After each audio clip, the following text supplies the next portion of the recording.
Mudface, where's the coffee? I'm fixing it as fast as I can. Oh, Mr. Valentine. Hey, what's this? I'm so tired. Everybody's tired. Well, Wanda, can't you sit down? Oh, I've been on alone since 6 last night. That's when he was here eating supper. Tommy Tucker, I mean.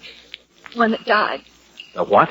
He's a truck driver for a San Francisco fur company and... Hey, Mudface, what's this about Tommy? Oh. Ask one of the men down the counter, Mr. Evans. They know more than I do. Oh, okay. Salesman, that's all. Sore because Mabel's not here. She's good looking. Yeah, we'll skip it. Now, look, Wanda, I know you're groggy, but in words of one syllable, what's it all about? Yes, and you said something about a fire. We saw carloads of men on the highway. Well, that's what I've been doing, feeding all those men.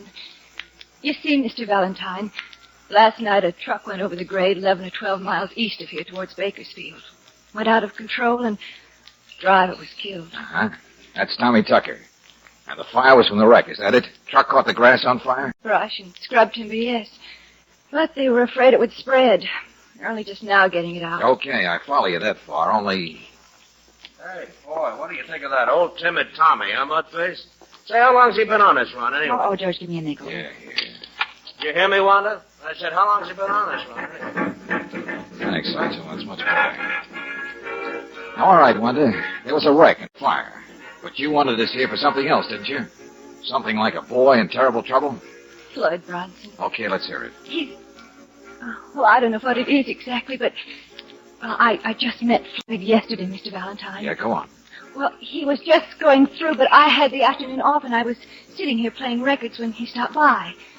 He sort of talked, and I talked, and I guess we talked nearly all afternoon. Salesmen and truck drivers don't pay much attention to him except to kid about the food. He was different. He liked you, and you liked him. Oh, yes, very mutual. I mean, well, he said he'd write to me. He hasn't got a family like I don't either. But he's expecting a very good job down in Bakersfield, and... Anyway. Floyd isn't working now, huh? No, but he's really expecting... I meant yesterday he was going through hitchhiking, right? Yes. He left here late in the afternoon with a farmer who said he'd taken the first few miles. Hitchhiking on 41, going east, right? Yes, sir. The same way as the truck that was wrecked later on. What happened, Wanda? Oh, I don't know. But the first we saw of anything was a highway patrol car coming back here. Then inside was Floyd. And they locked him up in that auto court across the highway by the woods. But if Floyd's under arrest, what's it for? Well, he hasn't got any friends or anybody to help. I told you I don't know. All right, Wanda. I'll find out for myself. But in the meantime, do something, will you? All right, sir. What is it, sir? Well, I was going to say pour yourself a cup of your own coffee, but... Hey, look, after this, call me George, huh?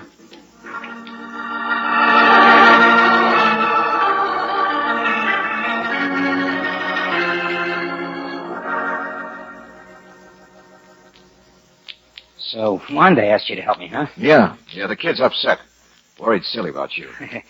Well, you know how it is. No, I don't. Well, she's a nice enough kid, I guess, but, well, you know, when a guy travels around like I do. Oh, I see. Traveler. Okay, what happened on the highway? Well, nothing. I mean, well, I got a hitch from a farmer 5 or 6 miles, and boy, nothing to pick me up. Not many cars on 41 at night anyway. Guess I walked for hours until, well, there it was. The wreck? Sure. Burning like a house afire in the brush, too. I was just wondering where I could get help when... Yeah, when a cop's car came along and you ran. Oh, but just to get out of the way, they're coming fast and, well... Uh-huh. Well, really, Mr. Valentine, that's what happened. That's what happened. Well, Wanda was sure right about one thing, Floyd. If ever a guy needs help, you're it.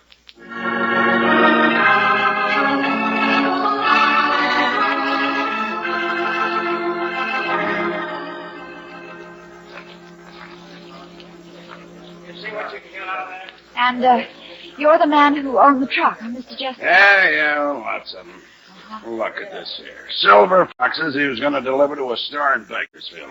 Couldn't tell him from parchment now. Stuff's insured, isn't it? Oh, yeah, but it's a headache.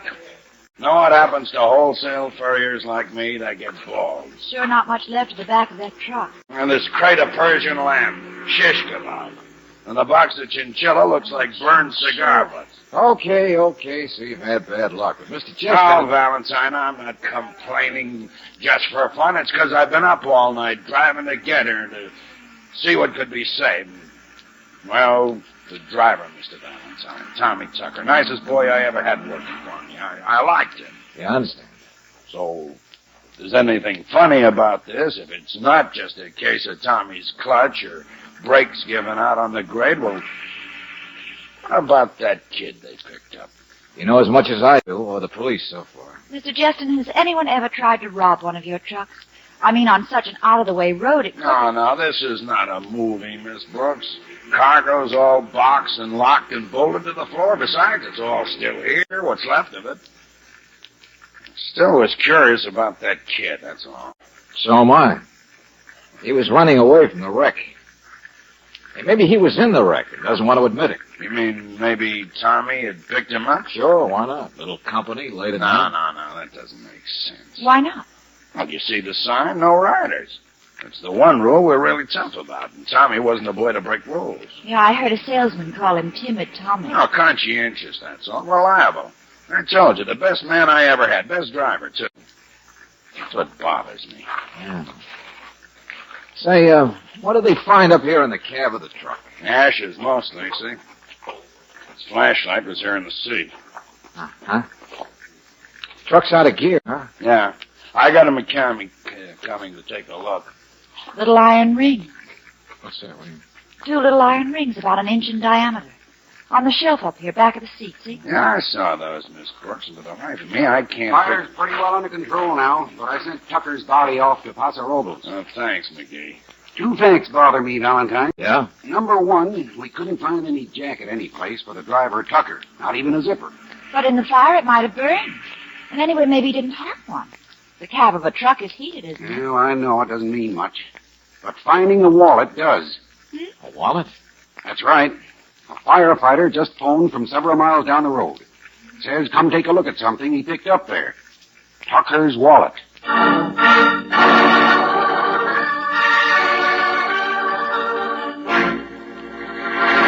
I said you're a liar, Floyd. No, I'm not. I already told you. It'll only take Mr. McGee a few minutes to get back here, Floyd. So if you expect us to help you, No, you'd but this better... is just an ordinary leather jacket, isn't it? You can buy them like this by the millions in Army Navy stores. You can steal them off bodies, too. No, I didn't. I told you I didn't. I said steal them off bodies. No, it wasn't even on him. It wasn't... Oh, is that so? Well, anyway, I didn't steal it. It was lying there in the ground, thrown from the cab like he was. And, well, I was cold, and I knew I'd have a long way to go for help, and well, so I took it. This was when you just happened by the scene of an accident. Well, sure. And when you looked to see if the driver was dead, you looked in his pocket for his wallet. It was in the jacket, Mr. Valentine. Honest it was. I didn't realize it until after the cops had picked me up. And I knew I'd be in worse trouble, so when they weren't looking, I threw it out the window of their car. That would explain how it was found down on the road. but Floyd, when you hitchhike, do you carry a rucksack? What? I know you haven't got one now, but you see these little iron rings? Well, they're what hold the straps of a rucksack. The rest of it was burned, I suppose. Inside the cab of the truck. Well, Mr. Now, Valentine... for the last time, will you tell me the truth?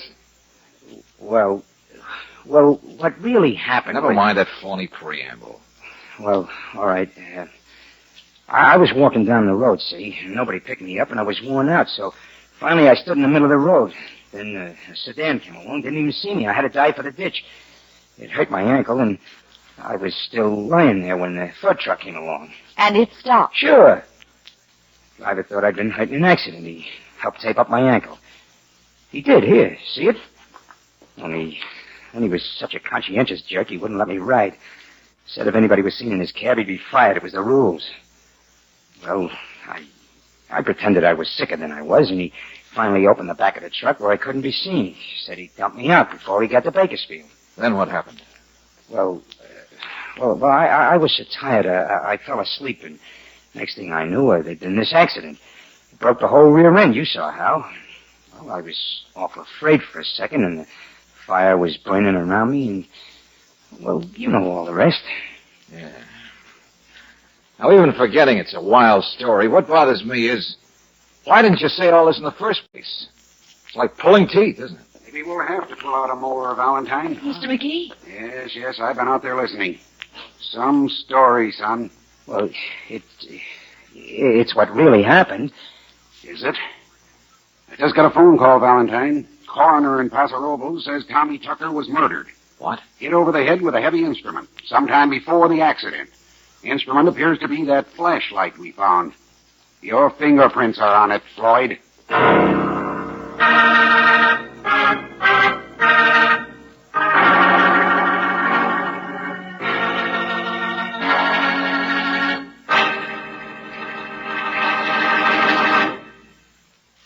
We'll return to tonight's adventure of George Valentine in just a moment. Maybe you're counting on your favorite football team to do its very best this coming weekend. If you're driving to the game, I can tell you how to make sure your car does its very best. What the team does is up to the coach. What your car does depends on your choice of gasoline. Make it Chevron Supreme gasoline, for here's a premium quality gasoline that's climate tailored to the season and to each different altitude and temperature zone in the West. That means peak performance whenever you drive and wherever. Try a tank full of Chevron Supreme tomorrow. Right away, you'll notice the difference. Faster starts, smoother pickup in traffic, ping-free power on hills. In fact, you can't buy a better gasoline for today's high-compression engines. Get Chevron Supreme at standard stations and at independent Chevron gas stations where they say and mean, we take better care of your car.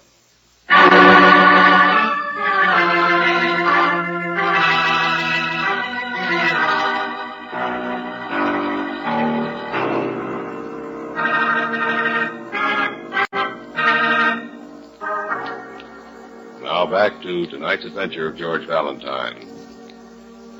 You go to a little roadside cafe on Highway 41, east of Paso Robles. You go to help a girl who wants you to help a boy. The girl is plain and lonely. But the boy is a little harder to figure. Floyd Bronson was in the wreck of a truck last night, but it's like pulling teeth to get him to tell you about it. And if you're anything like George Valentine, you're never very satisfied with the teeth you extract. Which ones are real and which ones are false? Well, just now, Mr. McGee of the sheriff's office has said something which may shed a little light on the subject. Good Samaritan stops to pick up a hitchhiker, then gets brained and robbed for his kindness. Afterwards, it's a good idea to wreck the vehicle, cover up the evidence. I didn't do it. Well, how about your fingerprints on that flashlight? Well, I've been thinking about that. I guess I held the flashlight while he put the tape on my ankle, like I told you. Huh. You always seem to have explanations after we tell you what we want explained. Well, sometimes it's hard to remember, that's all. Kid, you watch the world like a card player expecting a crooked deal. Well, don't you know how that makes you look? A Sharpie holding aces in his pocket. Well, everything I told you is the truth. You can't prove anything is a lie, can you? No, Floyd, I'll say that for you. You don't trip yourself, but then neither does a lizard. Come on, Valentine. Let's go into town and see what else the coroner... Wait a minute, Mr. McGee. Why? I'll send a patrol car back for you. But I just thought of something. I did. Well, it is hard to remember. I mean, what really happened. This had better be good. Well, like I told you, I was asleep in the back of the truck, remember? Well, I think I heard voices. Voices? Where? Well, we'd gone over a bump, or maybe we'd stopped. Yeah, that's it. And then, riding along, I heard the driver talking to somebody with him in the cab. Hey, wait a minute. How did you know it was the driver talking? Well, I didn't exactly. The whole thing was kind of a memory, that's all. Two voices up there. But he must have stopped to pick up another hitchhiker, don't you think? Sure, that must have been it. That must have been. It won't work, son. Who was it told us Tommy Tucker wouldn't carry riders up front? Said he was so conscientious about the rules he wouldn't take a hitchhiker up there. Well, I did, but... Well, I might have been wrong about that. Maybe he just didn't want me to ride up there, Kid, Don't make it any worse.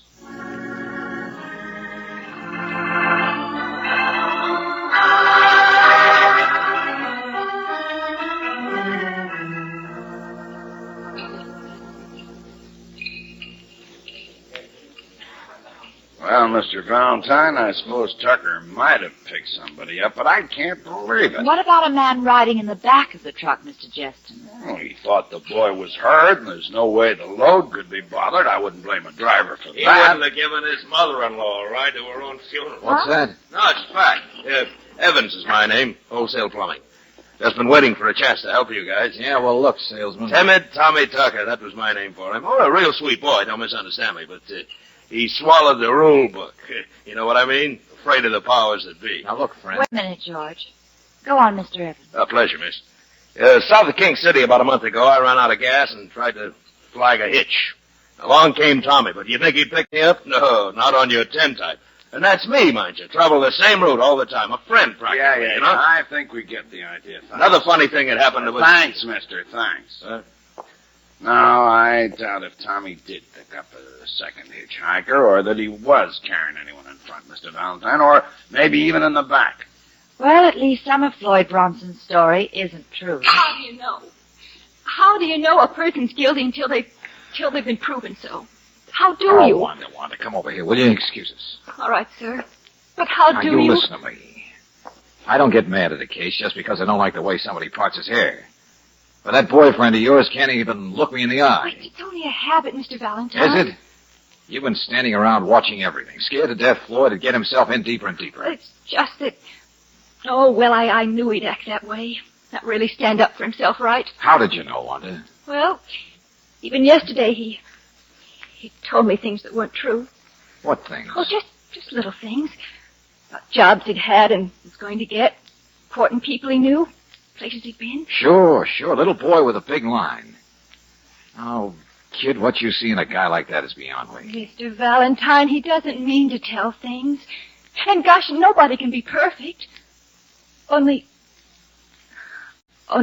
I don't even think Floyd Bronson's his name. Holy sister, why didn't you say... Oh, I'm so tired now. I'm not sure, but... Well, he gave me an address I could write to him later on. He wrote it on an old envelope. Only... Well, there was a place where he'd scratched a name out, and it was sort of like his. It was Mickey Floyd. Mickey Floyd, huh? Here. Give me some change for the phone. Long distance. The phone's across the highway at the motel. But Mr. Oh, Valentine... now relax. Come on, get some change.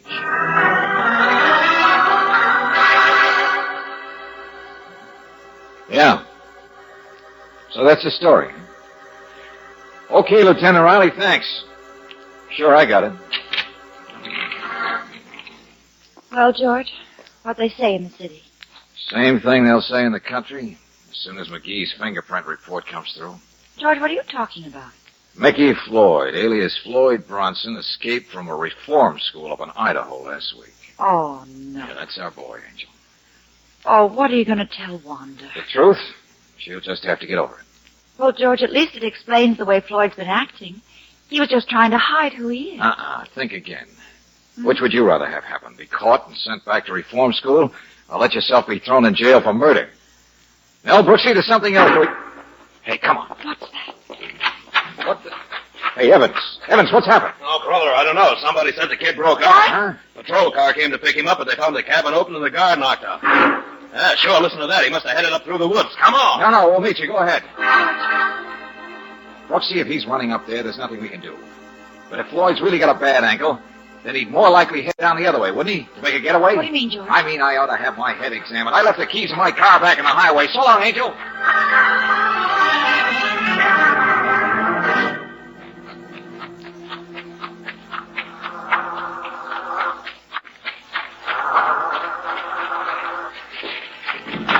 Get away from me, Mr. Valentine. Look out. Oh, no, you don't. Move over, will you? No. I said move over. I'm driving this buggy. I wasn't going to steal your car. Oh, no, just borrow it. Say, whose car is that? That's sedan. How should I know? Well, what are you doing? I just wanted time to tell you how crazy you are, Buster. Out of the frying pan into the fire. Run. That's all you think of. Okay, well, for my money, you're guilty. But I'm not. I didn't kill anybody. Yeah, you said that. Now, come on, describe the inside of that fur truck for me again. Huh? Come on, the back end of the truck. Oh. Well, it was pretty dark and I was sleepy, but... Well, there was a big box that had Silver Fox on it, and I laid down next to a big bolted crate that said Chinchilla. The bolts kept banging me. You gonna stick with that hogwash? Hogwash? But it's true. It's what happened. Why did you slug that guard? Listen, they're coming after I us. said, why did you slug that guard just now to get away? What guard? Oh, cut it out. The guard that was standing He there. wasn't there. I didn't see him. I just found the door was open. I knew I had to get away before they put me in jail where I could. Listen, they're close. Malarkey, isn't it? It's all malarkey. You not slugging the guard. But I didn't. You gonna stick with that stuff? Mr. Valentine. With all of it? Are you? They'll have to start shooting. Drive faster. Now, you listen to me. Are you gonna stand on your feet for once? Look a cop in the eye and say that stuff and make him believe it because you believe it? Mr. Valentine, I'm a little guy. I'm all alone. There's nobody that I can... Look out! They're right behind you. What are you doing? Just take it easy, kid. We're not gonna be hurt. But... Yeah, that's right. I said we. Because I'm right here with you, Floyd. And I believe you. Everything you've said.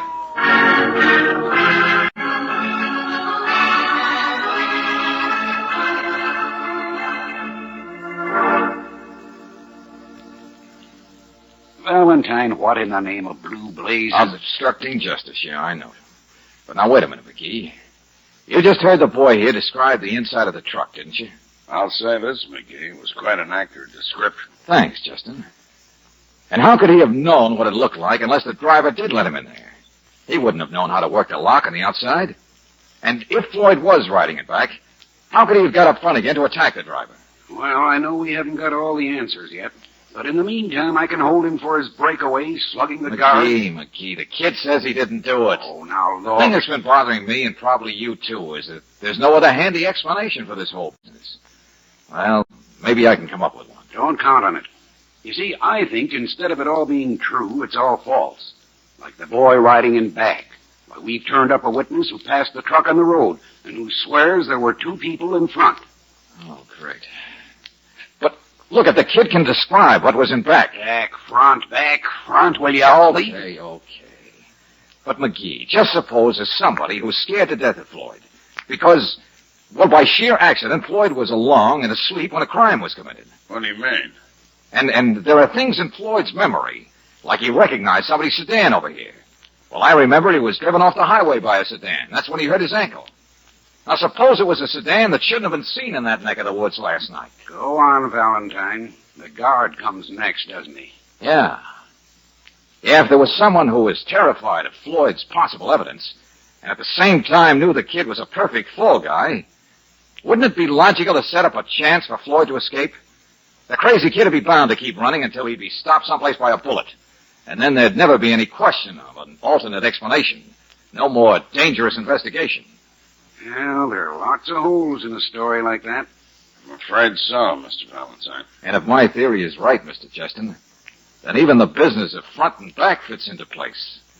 The kid said he was asleep in back and heard voices. Okay, McGee. You got a witness says there was somebody up front. Well, yes, it's true that checks, but... Only how could there be another hitchhiker in the cab when the driver was so conscientious about no riders? No, I'm sure he wouldn't have picked There's up... only one person in the world I can figure would benefit by a carload of valuable furs being burned to a crisp. A person who'd naturally have to kill the conscientious driver to manage it. Wait a minute, are you That's trying the to... only person that a driver who lived by the rules could pick up on the highway. The guy who owned the furs. The guy who wrote the rules, Mr. Justin. You.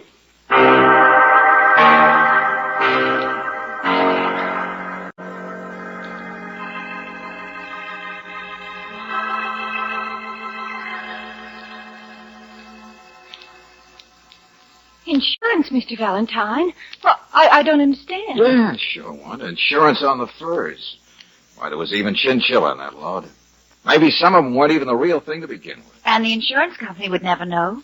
Justin would just hold out his hand to get a nice fat check, which apparently he needed to keep his company going. And it was Mr. Justin who met the truck out there on 41. Mm-hmm. Sure. Probably pretended he had a flat tire or something. Only poor Tommy Tucker. It's all going to be made to look like an accident, wasn't it? That's right, and it would have, if it hadn't been for your stumbling Romeo wandering into it. The police found enough evidence to make Justin confess. Oh, hey, give me a nickel, will you, Angel? Here. Here, have some music, Wanda, because this is where we came in. See you later. George? What on earth... Excuse me. Hello. Mr. McGee said I could come in for a few minutes and, well, anyway. Before you go back to school, huh? Yeah. Well, Mudface is in there, Floyd. What? Oh, she's a nice enough kid, I guess. Not very attractive, but... Well, maybe if you get a chance to travel around again, you'll meet somebody. Now, wait a minute. Who said she's not attractive? What do you mean, Mudface? Look, Mr. Valentine, I've stood an awful lot of criticism for you, but when it comes to Hey, cool off. Go on, kid, get in there. Ah, George. I wonder if he'll ever really grow up, straighten himself out. Brooksy, I think he's already started.